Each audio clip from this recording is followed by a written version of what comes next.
बढ़ाना है और जिस व्यक्ति को अपने जीवन में सुख पाना है तो 3 जगह पर बैठना प्रारंभ करो। पहले नंबर पर अपने माँ बाप के पास में जाकर थोड़ी देर बैठना प्रारंभ करो, उनका आशीर्वाद मिलेगा, उम्र बढ़ना प्रारंभ। कुछ देर अपने माता पिता के पास में जाकर बैठो तो तुम्हारी उम्र बढ़ेगी। दूसरे नंबर पर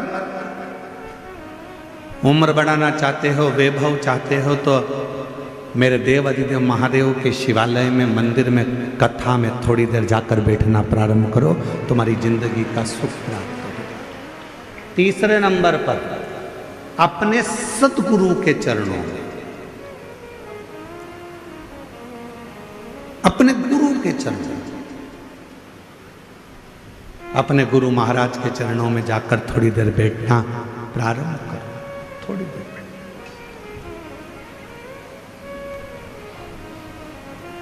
3 जगह पर बैठने पर व्यक्ति कभी खाली नहीं उठता।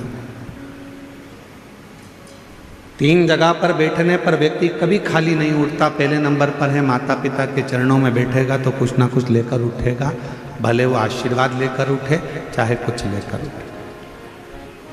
मेरे देव अधिदेव महादेव के चरणों में जाकर बैठा है तो शिव की कृपा लेकर उठेगा, और गुरु के चरणों में जाकर बैठा है तो ज्ञान लेकर उठेगा। वो जिंदगी में कुछ ना कुछ लेकर उठता जाए। उठे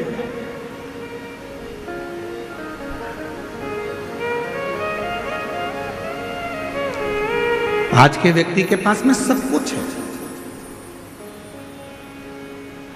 ऐसा कोई व्यक्ति नहीं जिसकी जिंदगी में भगवान ने धन नहीं दिया। हम आपसे पूछें, जब से आपने शिव महापुराण की कथा को सुनना प्रारंभ करा, जब से आपके घर के व्यक्ति ने 1 लोटा जल शंकर को चढ़ाना प्रारंभ करा, उसके बाद का समय निकालो और उसके पहले का समय निकालो। जब आप शंकर के मंदिर नहीं जाते थे, शिव जी को 1 लोटा जल नहीं चढ़ाते थे, शंकर की आराधना नहीं करते थे, शिव जी की कथा नहीं सुनते थे, उसके पहले का समय निकाल कर देखना कि कितना कष्ट का समय था।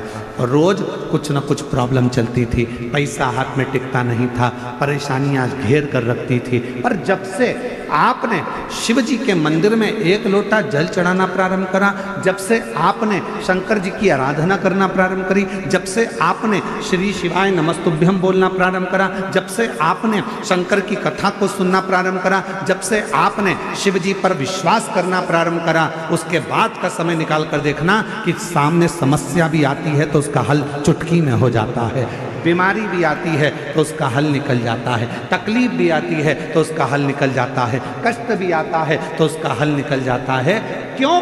क्योंकि आपने पूर्ण भरोसा, आपने पूर्ण विश्वास शंकर पर कर लिया, आपने पूर्ण भरोसा देवाधिदेव महादेव पर कर लिया। और जिस व्यक्ति ने अपनी जिंदगी में शिव पर भरोसा कर लिया तो उसके जीवन के सारे दुख, सारी तकलीफ, सारा कष्ट, सारी बीमारी देवाधिदेव महादेव की हो गई। उसने अपनी जिंदगी को सार्थक बनाया।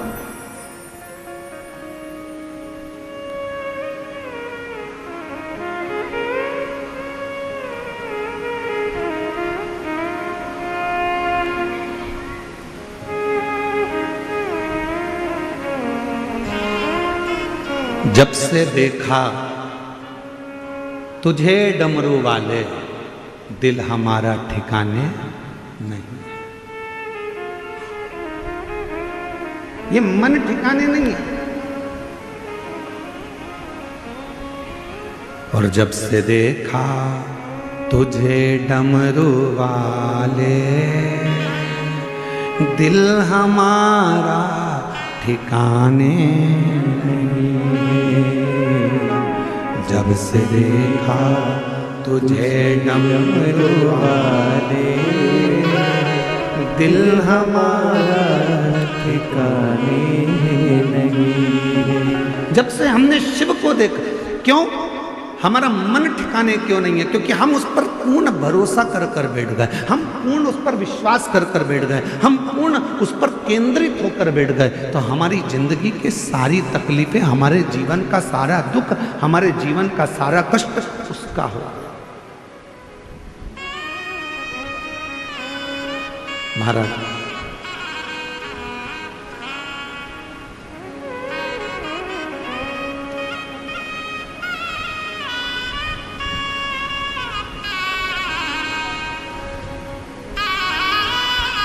दीपावली के पहले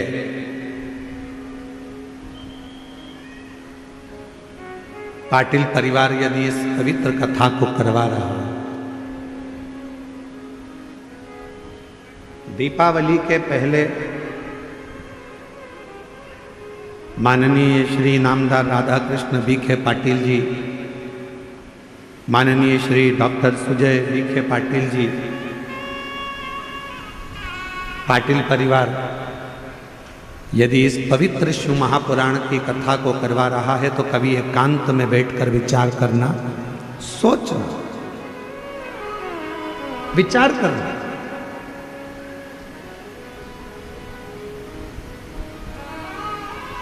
कि शिवजी ने हम पर इतनी कृपा कैसे कर दी।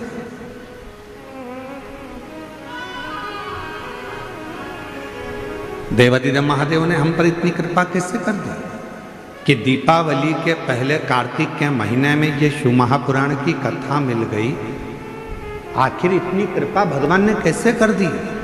तो ये परमात्मा को धन्यवाद देकर कहना कि प्रभु ये तेरी कृपा है जो तू मेरी झोली भरने के लिए यहाँ तक पहुँच गया, ये तेरी कृपा। और कृपा की ना जो आदत तुम्हारी, कृपा की न होती जो आदत तुम्हारी, तो सुनी ही रे अदालत तुम्हारी, गरीबों के दिल में जगा तुम न पाते, तो किस दिल में होती इबादत तुम्हारी, कृपा की न होती जो आदत तुम्हारी। आपका विश्वास जितना ज्यादा से ज्यादा शिव के प्रति होगा, शिव उतना उतना तुम्हारे कष्टों को दूर करता जाएगा।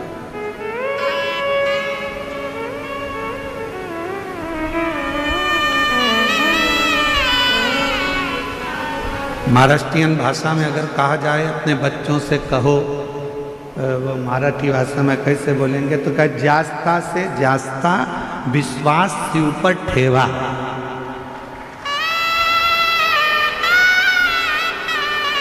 अब इसमें कुछ गलती हो तो थोड़ा सा तुम सुधार लेना, ठीक है?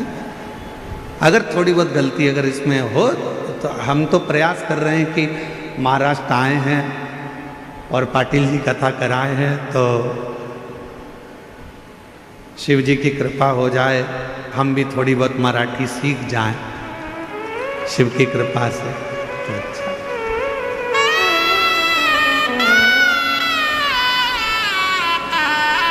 बच्चों से कहो शिव पर भरोसा रखो। एक पत्र है, देखिए।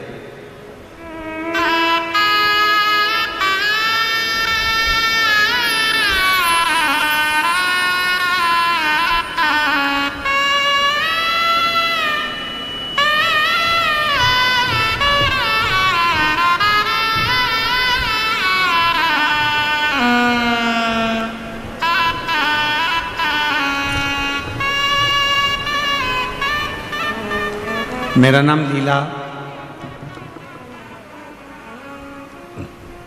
लीला बारिया, मेरा मोबाइल नंबर ये है। मैं मुंबई कल्याण से आई हूँ। कहीं बैठी हों तो हाथ हिला सकती हैं। लीला बारिया मुंबई कल्याण से है। गुरुजी, मेरे लड़के के मुंह पर, हाथ पर, पीठ पर सफ़ेद दाग की बीमारी हो गई। लड़के का पूरा शरीर सफ़ेद होने लगा, चेहरा सफ़ेद हो गया, पीठ सफ़ेद हो गई, हाथ सफ़ेद हो गए। आसपास के सारे हॉस्पिटलों में जांच करवाई, बोलते थे ये बीमारी है, वो बीमारी है। अलग अलग दवाइयाँ खाई पर दाग खत्म नहीं हुए और बढ़ गए। 2024 में उसका 10वीं का एग्ज़ाम उसने दिया। इतना हताश हो गया शरीर को देखकर कि हाफ आस्तीन की टी शर्ट भी नहीं पहनता था, शर्ट भी नहीं पहनता। 10वीं का एग्ज़ाम दिया, हमारे पास उसके लिए कोई जवाब नहीं था। मेरे लड़के ने हाफ टी शर्ट पहनना भी छोड़ दिया था। अब मैं क्या करूं? तब किसी के कहने पर मैंने मंदिर जाना प्रारंभ करा। लड़के से कहा कि तू भी मेरे साथ मंदिर चल, तो लड़का कहता है मम्मी जब डॉक्टर की दवाई काम नहीं कर रही तो मंदिर क्या काम करे। मैंने अपने लड़के से कहा वो सियोर वाला बाबा कहता है शिवजी पे चढ़ा हुआ जल यदि शरीर पे लगाया जाए तो बीमारी ठीक होती है। तू मेरे साथ रोज मंदिर चल, मैं वहां से पानी उठाऊंगी, तो नंदी के पास बैठना, मैं तेरे शरीर पर पूरा पानी लगा दूंगी। मेरा बेटा रोज मंदिर जाने लगा, बेलपत्र चढ़ी हुई खाने लगा, जल चढ़ाने लगा, मंदिर में झाड़ू लगाता, पोछा लगाता और हाथ भी नहीं धोता, उसी हाथ को अपने शरीर पर लगा लेता। गुरुदेव, बाबा तो बाबा है। जब उसका शरीर ठीक नहीं हुआ, 1 महीने तक उसने ये करा, ठीक नहीं हुआ, तो बेटे का विश्वास टूट गया। बेटे ने कहा अब ना दवाई लूंगा ना कुछ करूंगा, मंदिर भी नहीं जाऊंगा। तब मैंने अपने बेटे से कहा मंदिर मत छोड़, सियोर वाला बाबा कहता है 1 महीना नहीं 2 महीना नहीं तुम जाते रहो, वो एक दिन दुख जरूर काटेगा। मैंने अपने बेटे को फिर मंदिर में लगा दिया। 2-3 महीना मेरा बेटा पूर्ण तरीके से मंदिर जाना प्रारंभ करा और ऐसी कृपा हुई कि बेटे के चेहरे पर जो दाग था वो धीरे धीरे कम होना प्रारंभ हो गया। हाथ में जो दाग था वो कम होना प्रारंभ करा। गुरुदेव, आप कहते हो कि 3 महीने में बाबा सुनता है। हम कथा के पंडाल में जाकर बैठ गए और उस पंडाल की मिट्टी को भी शरीर पर लगाया। बेटे ने शिव जी के मंदिर जाना प्रारंभ करा। आज बाबा की कृपा से मेरे बेटे का पूरा शरीर अच्छा हो गया, उसका शरीर अब सफ़ेद नहीं रहा। मैं बाबा को प्रणाम करने के लिए कहीं बैठी हूँ तो मैं अभी यहाँ मेरे बेटे और मेरी भाभी को लेकर आई हूँ भोले बाबा को प्रणाम करने के लिए, शिव को नमन करने के लिए। कहीं बैठी हो तो आ सकते। शिव पर भरोसा किसको कहते हैं?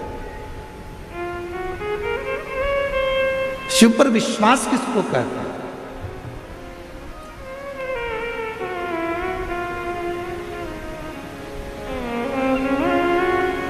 वो मां मुंबई जैसी सिटी में कल्याण में रहती है और लिख रही है कि ऐसा कोई हॉस्पिटल नहीं बचा जहां मैंने इलाज नहीं करवाया।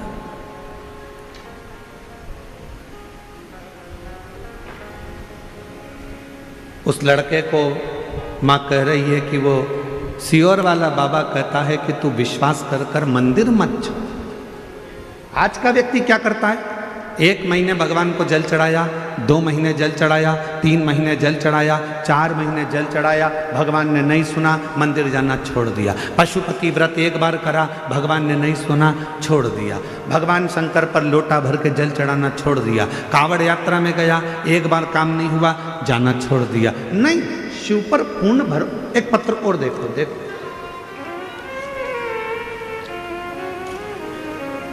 अब जरा इस पत्र को जरा आप लोग LED पर भी पढ़ना और आस्था चैनल वाले भी पढ़ना। इस पत्र को पढ़िएगा जरा, ठीक है?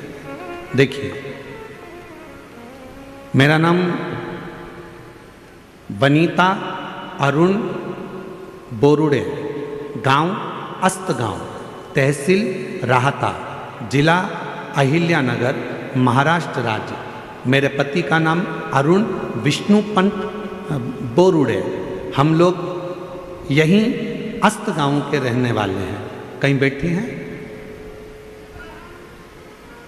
कहीं बैठे हों तो हाथ हिला सकते हैं। अस्त गांव से। मेरा नाम वनीता अरुण बोरुड़े, गांव अस्त गांव, तहसील राहता, जिला अहिल्यानगर, महाराष्ट्र। कहीं बैठे हों तो हाथ हिला सकते हैं। किसी दूसरे पंडाल में भी हों तो हाथ हिला सकते हैं, और अगर बैठे हों तो एक बेलपत्र लेने के लिए आ सकते हैं। सबसे पहले मैं जन सेवा फाउंडेशन के माध्यम से शिव पुराण आयोजित करने के लिए डॉक्टर सुजय दादा बीखे पाटिल साहब, पत्र LED पर आ रहा है, बोलो तो आ रहा है? पढ़ते जाइए।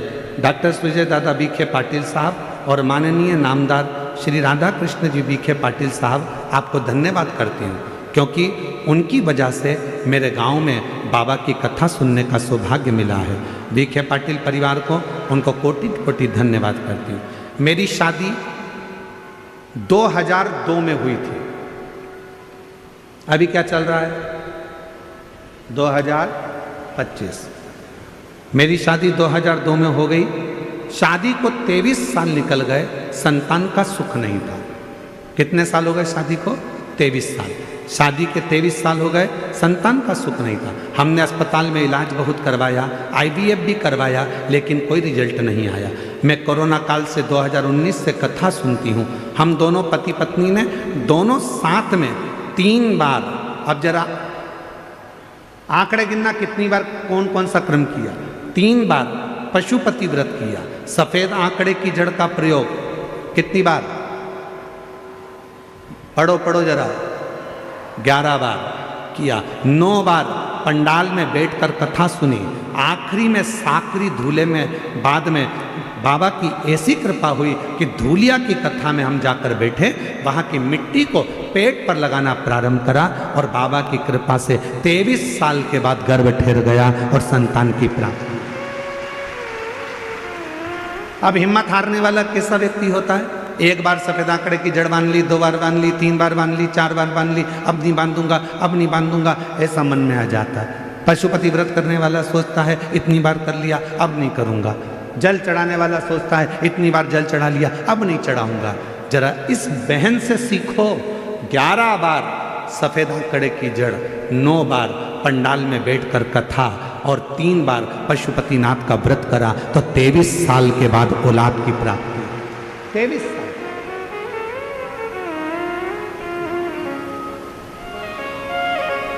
शिव की उदारता किसको कहते हैं?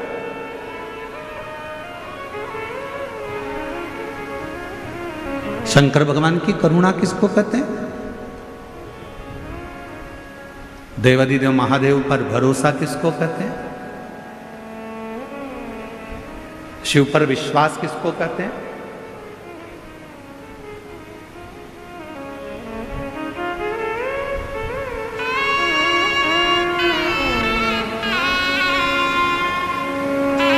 और मैंने तेरे ही भरोसे बाबा, तेरे ही भरोसे। ये बच्चा है जिसके चेहरे पर, पूरे हाथों पर, पूरी पीठ पर सफ़ेद सफ़ेद बीमारी हो गई थी, पूरा शरीर सफ़ेद हो गया था। आज बाबा की कृपा से बेटे ने हिम्मत करी, माँ के कहने पर मंदिर में झाड़ू लगाई, पोछा लगाया, सेवा करी, शिवजी का चढ़ा हुआ जल पूरे शरीर पर लगाया। एक बार ऐसे हाथ हुआ, हर हर महादेव। आज पूर्ण तरह से स्वस्थ होकर शिव के इस पवित्र पंडाल में तेरे ही भरोसे हवा विच उड़ती जावागी, हवा डोर तो छड़े नाम कटी जावागी। भोले मैं तेरी पकड़, शंभु मैं तेरी पकड़, हवा विच उड़ती। मुंबई कल्याण के रहने वाले हैं। शिव जी पे बाबा की कृपा से, करुणा से बता रही हैं दीदी कि हमारे पति भरोसा नहीं करते थे। वो हमेशा कहते थे ऐसे ना जाने कितने महाराज कथा करते हैं, क्यों उनके चक्कर में पड़ी है, बेटा अब ठीक नहीं होगा। मुंबई के सारे अस्पताल वालों ने कह दिया कि दवाई जितनी जितनी करोगे तो भी ठीक नहीं होगा, पर शिव पर भरोसा करा तो दीदी कह रही, अब मेरा पति आपकी कथा के बिना नहीं रहता और मंदिर में 1 लोटा जल चढ़ाए बिना पानी भी नहीं पीता। कह रही है मेरा पति अब शिवजी पे जल चढ़ाए बगैर पानी भी नहीं पीता।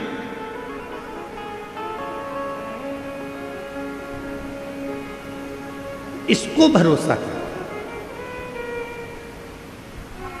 एक पंडाल में बैठकर कथा सुन ली, बाबा ने नहीं सुना, सबसे कह दिया मैं तो पंडाल में कथा सुनी पर मेरे बाबा ने मेरी नहीं सुनी। अरे भाई, कहने से नहीं, पूर्ण भरोसे के साथ, दृढ़ता के साथ, विश्वास के साथ जहां बैठे हो वहां बैठकर जब दिल से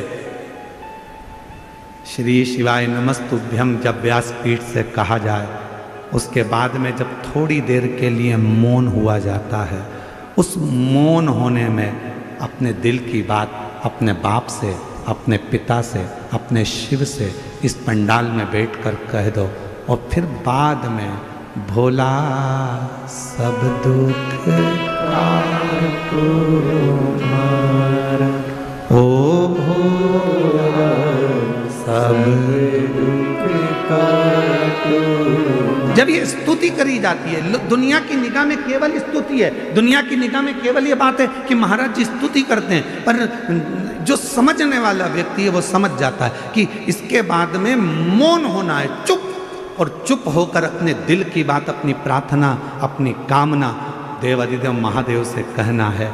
शंकर भगवान उस कामना को सुनता है और पंडाल में आने वाले की झोली 3 महीने में जरूर भरता है। ये उसकी कृपा है।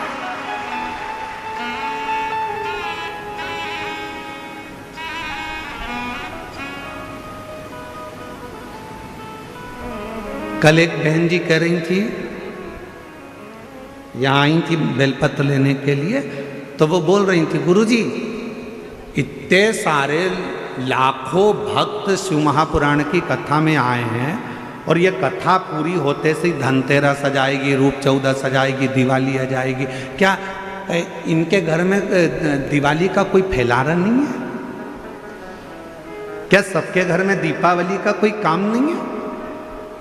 ये सब यहाँ बैठी हैं, सब पुरुष यहाँ बैठे हैं, तो इनके घर का दिवाली का काम कौन कर रहा होगा? तो हमने उन बहन जी से कहा था ये कथा संभाल रही हैं, शिव जी इनका घर संभाल रहा है, अंतर कुछ नहीं।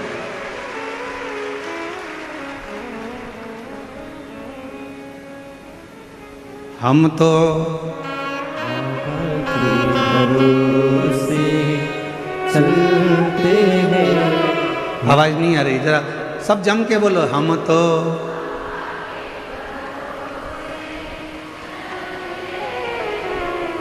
तीनों पंडाल वाले जरा दमदारी से बोलो, हम तो बाबा के भरोसे। ये दुनिया वाले जलते हैं, ये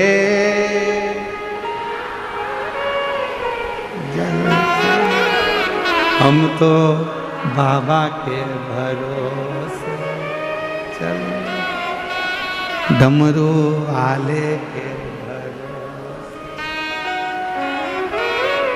सीहोर वाले के भरोसे चलते हैं, काशी वाले के भरोसे चलते हैं, हम तो बाबा के भरोसे चलते, हम तो उसके भरोसे, हम कथा में, हम कथा संभाल रहे हैं, हम कथा सुन रहे हैं, तो वो तुम्हारा घर संभाल रहा है, वो तुम्हारा घर देख रहा है, उसका ध्यान उस पर है।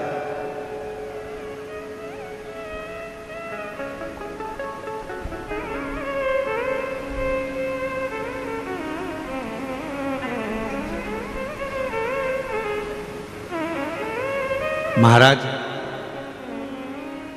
शिव महापुराण की कथा कहती है कि नामदेव जी जब भजन गाते थे,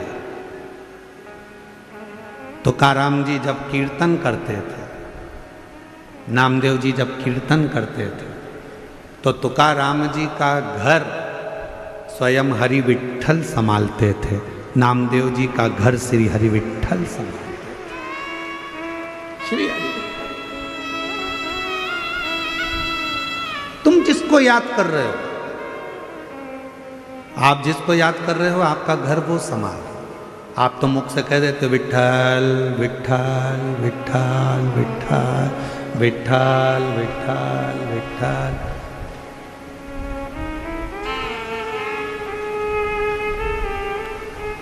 सखुबाई की कथा आती है, मुक्ताबाई की कथा आती है।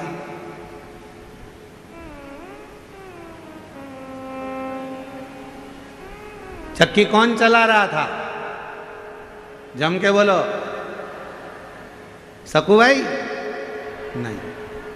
कौन? कपड़े कौन धो रहा था? विट्ठल। रोटी कौन बना रहा था? झाड़ू कौन लगा रहा था? सकूबाई मुक्ताबाई क्या कर रही थी? विट्ठल विट्ठल विठला विठल विठल।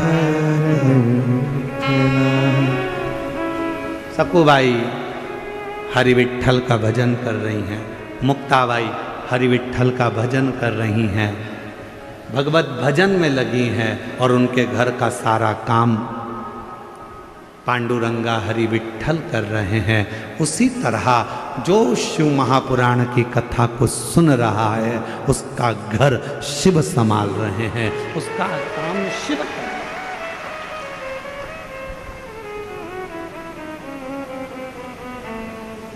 कोई दूसरा नहीं कर सकता। किसी ने पूछा क्यों सकू भाई, क्यों मुक्ता भाई, इतनी जल्दी काम कैसे हो गया?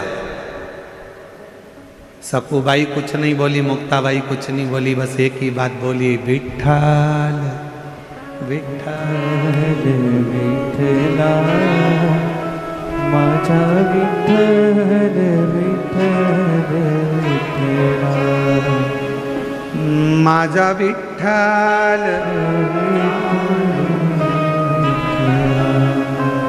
विठ्ठल विठ्ठल विठला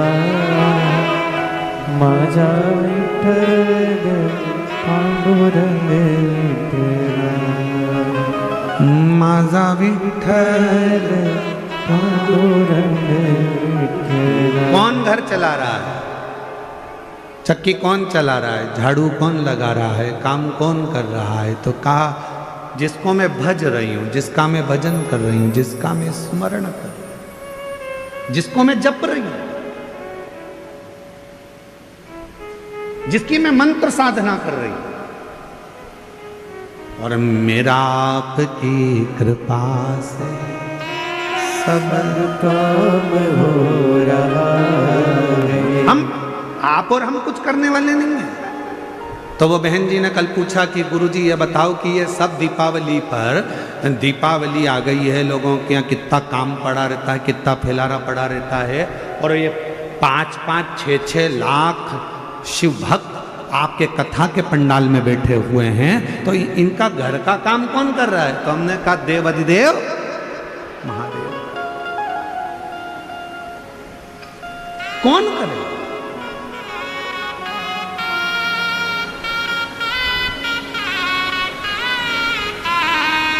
एक पत्र है, अच्छा है, देखिए।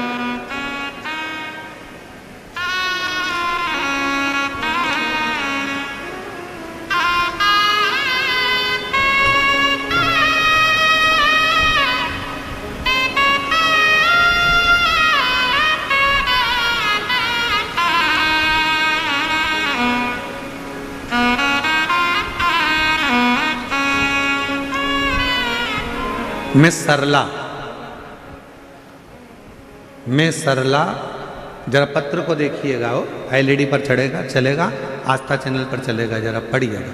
मैं सरला थोरात, मेरी उम्र है 50 साल। कहीं बैठी हो सरला जी? हाँ, आ जाइए, एक बेलपत्र ले जाइए।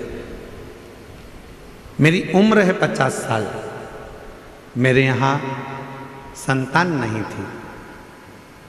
50 साल की मेरी उम्र हो गई, इलाज कराते कराते कराते कराते औलाद का सुख नहीं आया। आखिरी में डॉक्टरों ने मना कर दिया, अब क्या तुम्हारे यहाँ औलाद होगी, तुम 50 साल की हो गई। जितनी मेरी जीजियाँ बैठी हैं, जरा विचार करना, क्या 50 साल की महिला के गर्भ से संतान हो? तुम्हारे यहाँ क्या औलाद होगी, तुम 50 साल की हो गई। उसने कहा ठीक है, सब आज छोड़ दी।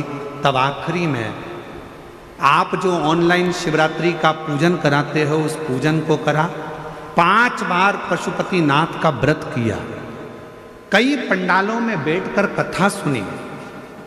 आसपास की सहेलियां पूछती थी तू क्यों कथा में आई, तो हमने कहा औलाद के लिए।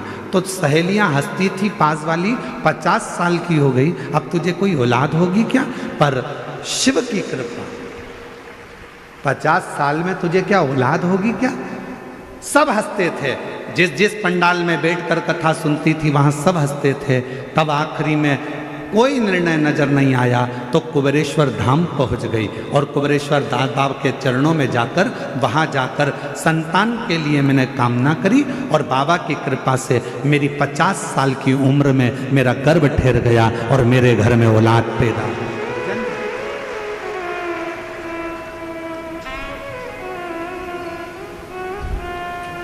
50 वर्ष की उम्र में मेरे घर में औलाद हुई।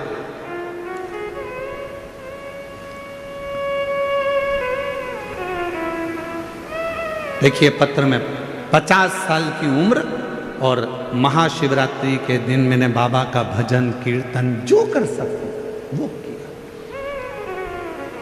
एक लाइन उसने लिखी है, आप भी गुनगुनाएं।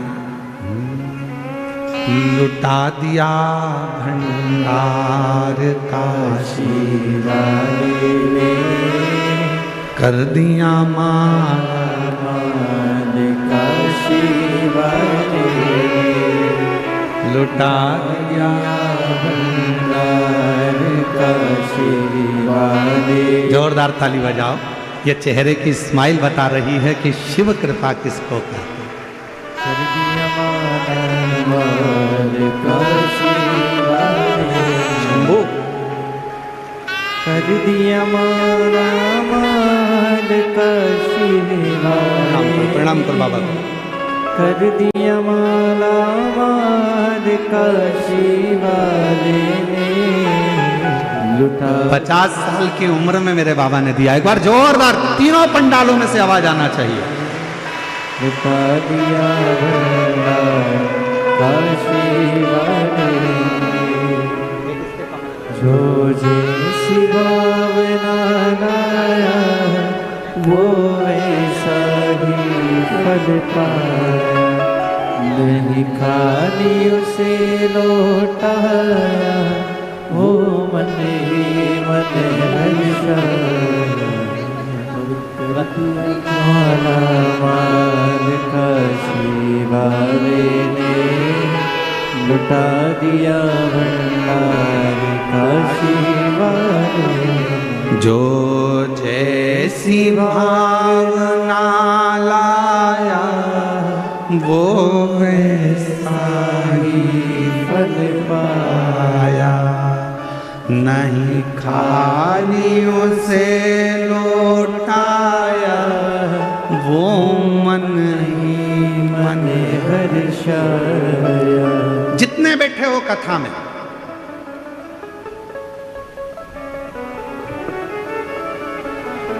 आप लाखों की संख्या में शिव महापुराण की कथा में पहुंचते हो तो हम बाबा का बहुत बहुत करुणा, उस बाबा को कहते हैं बाबा तूने बड़ी कृपा करी। ये लाखों की संख्या में शिव भक्त आए हैं, पर ये लाखों की संख्या में आए हैं तो चिंता हमको लग रही है कि तू इतने लाखों को 3 महीने में कैसे दे देगा। 3 महीने में तुझे देना है। यहां से अगर कोई खाली जाएगा तो बाद में लोग क्या कहेंगे, सियोर वाले महाराज की कथा में गई थी और बाबा ने मेरी नहीं सुनी। नाम किसका खराब होगा? हमारा नहीं, बाबा की कथा में गई थी और बाबा ने मेरी झोली नहीं भरी। हमारा कुछ ना बिगड़ेगा, तुम्हारी शान जाएगी, पकड़ लो हाथ बनवारी, नहीं तो डूब जाएगी। ये तुम्हारी कृपा है, हमारा कुछ। तू कृपा, तू दया, तू करुणा।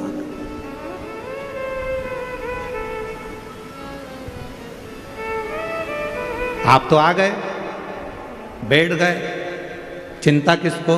शिव जी को। शंकर जी सोच रहे थे नहीं आए तो अच्छा है, घर पे रह जाए तो अच्छा है, आएगी तो देना पड़ेगा 3 महीने में। इसलिए भगवान ने क्या करा, इसके घर में मेहमान भेज दिए, इसके घर में कोई काम का अड़ंगा लगा दिया, आते आते गाड़ी को पंचर करा दिया, घर वापस लौट जा। पर इतनी समझदार थी, गाड़ी को मैं ही छोड़ दिया, दूसरे की मोटरसाइकिल पे बैठ के आ गई।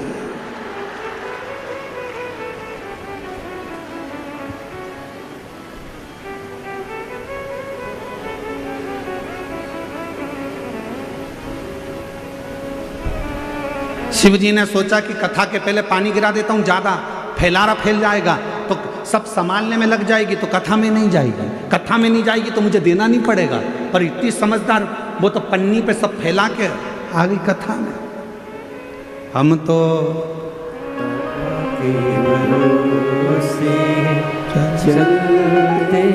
उस पर आश्रित होकर चलते, किसी पर नहीं।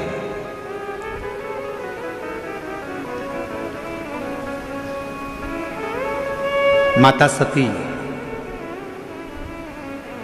जब कुंभज ऋषि के आश्रम में देवाधिदेव महादेव जी के साथ में कथा सुनने के लिए गई, कुंभज बाबा ने कथा कहना प्रारंभ करा और सती का मन नहीं लगा।